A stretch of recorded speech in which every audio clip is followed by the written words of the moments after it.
Hello, I'm Severin Suzuki speaking for ECHO, the Environmental Children's Organization. We're a group of 12 and 13-year-olds trying to make a difference. Vanessa Suddy, Morgan Geisler, Michelle Quigg, and me. We've raised all the money to come here ourselves, to come 5,000 miles to tell you adults you must change your ways. Coming up here today, I have no hidden agenda. I am fighting for my future. Losing my future is not like losing an election or a few points on the stock market. I am here to speak for all generations to come. I am here to speak on behalf of the starving children around the world whose cries go unheard. I am here to speak for the countless animals dying across this planet because they have nowhere left to go. I am afraid to go out in the sun now because of the holes in our ozone. I am afraid to breathe the air because I don't know what chemicals are in it. I used to go fishing in Vancouver, my home, with my dad, until just a few years ago we found the fish full of cancers. And now we hear of animals and plants going extinct, every day vanishing forever. In my life, I have dreamt of seeing the great herds of wild animals, jungles and rainforests full of birds and butterflies. But now I wonder if they will even exist for my children to see. Did you have to worry of these things when you were my age? All this is happening before our eyes, and yet we act as if we have all the time we want and all the solutions. I'm only a child and I don't have all the solutions. But I want you to realize neither do you. You don't know how to fix the holes in our ozone layer. You don't know how to bring the salmon back up a dead stream. You don't know how to bring back an animal now extinct. And you can't bring back the forest that once grew where there is now a desert. If you don't know how to fix it, please stop breaking it. Here, you may be delegates of your government, business people, organizers, reporters, or politicians, but really, your mothers and fathers, sisters and brothers, aunts and uncles, and all of you are someone's child.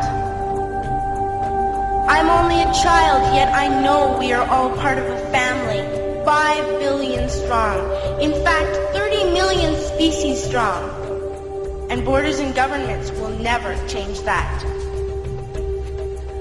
I'm only a child, yet I know we are all in this together and should act as one single world towards one single goal. In my anger, I am not blind, and in my fear, I am not afraid of telling the world how I feel.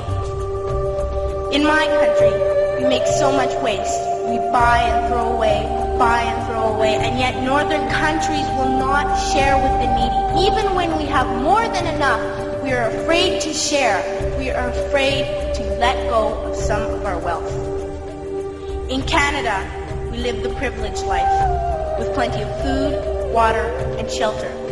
We have watches, bicycles, computers, and television sets. The list could go on for 2 days. 2 days ago, here in Brazil, we were shocked when we spent time with some children living on the streets. This is what one child told us. I wish I was rich. And if I were, I would give all the street children food, clothes, medicines, shelter, and love and affection. If a child on the streets who has nothing is willing to share, why are we who have everything still so greedy? I can't stop thinking that these are children my own age, that it makes a tremendous difference where you are born. That I could be one of those children living in the favelas of Rio. I could be a child starving in Somalia, or a victim of war in the Middle East, or a beggar in India. I am only a child, yet I know if all the money spent on war was spent on finding environmental answers, ending poverty, and finding treaties what a wonderful place this earth would be. At school, even in kindergarten, you teach us how to behave in the world.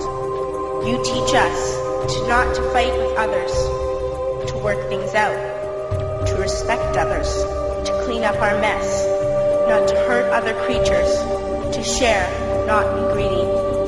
Then why do you go out and do the things you tell us not to do? Do not forget why you are attending these conferences, who you're doing this for.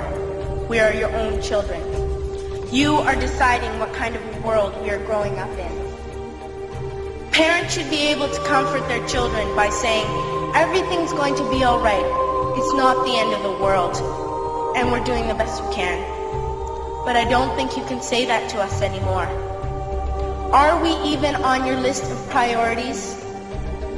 My dad always says, you are what you do, not what you say. Well, what you do makes me cry at night. You grown-ups say you love us, but I challenge you, please, make your actions reflect your words.